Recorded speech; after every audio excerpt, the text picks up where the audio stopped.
Okay, let's dive right into this. If you've ever opened AutoCAD for the very first time, you know exactly what I'm talking about. You sit there, stare at the screen, and suddenly you're hit with an absolute wall of buttons, tiny icons, flying panels, and these mysterious menus. It's total visual overload. But hey, don't panic. Welcome to this explainer, where we're going to take that massive, intimidating interface and break it down into something completely manageable. Our source material actually hits the nail on the head here, noting opening AutoCAD for the first time can feel confusing. There are many buttons, panels, tabs, icons, toolbars, and settings on the screen. So that anxiety you might be feeling, it's perfectly valid. The truth is, the biggest challenge for a new user isn't actually drawing a line or a circle. It's honestly just figuring out where the heck everything is. So our goal today is not to do any complex drafting. Go ahead and put your virtual pencils down. Today, we're just taking a spatial tour.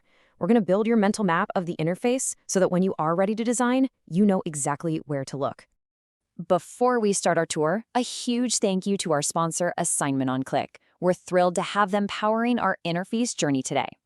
So here is our roadmap for today. 1. Welcome to the Workspace. 2. The top screen tools. 3. Your main drawing canvas. 4. Commands and status controls. 5. Avoiding common beginner mistakes. And 6. Your first AutoCAD workflow. Okay, Section 1. Welcome to the Workspace. Now, AutoCAD actually has different workspaces for different tasks, but as a beginner, you're going to be starting in the default 2D drafting workspace, which is perfectly tailored for creating and editing flat, technical drawings. Let's direct our eyes to the very top left of your screen. This is where your core file management happens. You've got the application menu. Think of this like your trusty old file button, where you open, save, and print. Right next to it is the quick access toolbar. Now, I want to emphasize a literal lifesaver here, the undo button. If you click something by accident, don't panic. Just hit undo. It's your absolute best friend while you're learning. Moving on to Section 2, the top screen tools. You are going to be spending a lot of time looking at that wide horizontal band stretching across the top of your screen. In the AutoCAD world, this is famously known as the ribbon.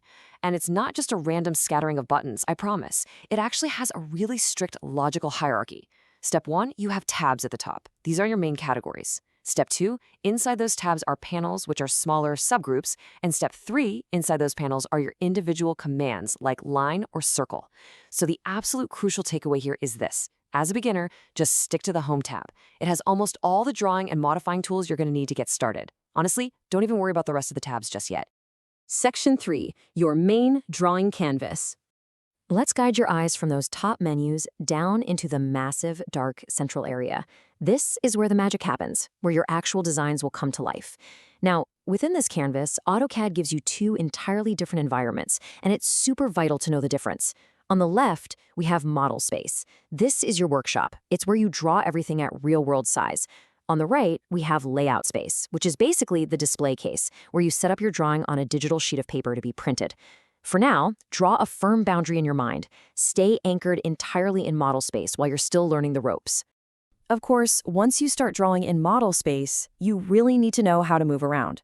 You don't use on-screen buttons for this, you just use your mouse. Pushing the scroll wheel forward zooms you in, rolling it backward zooms you out, and pressing the wheel down like a button lets you pan, or essentially drag the canvas around. Remember, zooming in doesn't make your drawing bigger, it just brings your eyes closer to the digital paper. Section 4, Commands and Status Controls. Directing your attention all the way down to the very bottom, we find our final structural neighborhood, the command line. Now listen, whatever you do, do not ignore this little text box. The command line is literally AutoCAD actively trying to communicate with you. Whenever you click a tool, look down here. AutoCAD will prompt you with exactly what it needs next, asking things like specify first point or enter distance. Getting into the habit of reading the command line will absolutely save you hours of beginner frustration. The command line is also where you can type things directly. Let's look at some essential beginner commands. Line, circle, rectangle, move, copy, trim. The list goes on. So instead of hunting through that top ribbon for the erase button, you can literally just type ERASE and hit enter. It is a highly actionable, incredibly powerful way to speed up your workflow once you get the hang of it. Tucked right beneath the command line in the bottom right corner is the status bar. This is a row of icons that act as your drafting aids. The two absolute heroes here are Ortho Mode, which forces your mouse to only draw perfectly straight horizontal or vertical lines, and Object Snap, which is this magical feature that automatically clicks your cursor to exact points, like the very end or the exact center of a line. Section 5, Avoiding Common Beginner Mistakes. Okay, our top to bottom spatial tour of the interface is complete. Now that we know where everything lives, let's shift gears and tackle the most frequent frustrations beginners run into so you can avoid them entirely. Let's rapid fire through this troubleshooting matrix. Overwhelmed by too many tools? Stop clicking around and stick to the default Home tab. Worried you zoomed in and actually changed the size of your drawing? Remember, zoom only moves your eyes, not the object. If your command line randomly disappears, which happens a lot, just hit Control 9 on your keyboard to bring it right back. And if your lines have tiny gaps and just won't connect perfectly, you likely forgot to turn on Object Snap on the status bar. Section 6, your first AutoCAD workflow. Now that we've cleared those hurdles, let's bring all these screen neighborhoods together and see how the ribbon, the canvas, the command line, and the status bar actually interact during a real-world task. Imagine you want to draw a simple square room. Here's the beautiful synergy of the interface. Step 1. You go up to the top ribbon and click the line command. Step 2. You immediately look down at the command line, which asks you to specify the first point. Step 3. You move to the middle drawing area canvas and click your starting point. And finally, Step 4. You rely on the status bar at the bottom, making sure Ortho is on so your walls are perfectly straight, and Object Snap is on so your final corner closes seamlessly. Every single part of the screen works together as a team. To wrap up our explainer today, I want to leave you with a few pro tips straight from the experts. Keep the interface simple. Really, don't go opening toolbars you don't need yet. Try to learn the icons on the ribbon and their typed keyboard commands at the same time. Always watch the command line. Save your work often because CAD work definitely takes time. And lastly, don't rush into customizing your screen colors or layouts until you've truly mastered this default workspace. Patience is key here.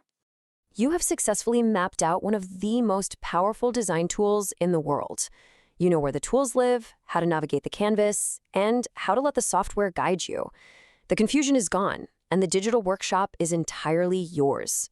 So, now that you've mastered the AutoCAD workspace,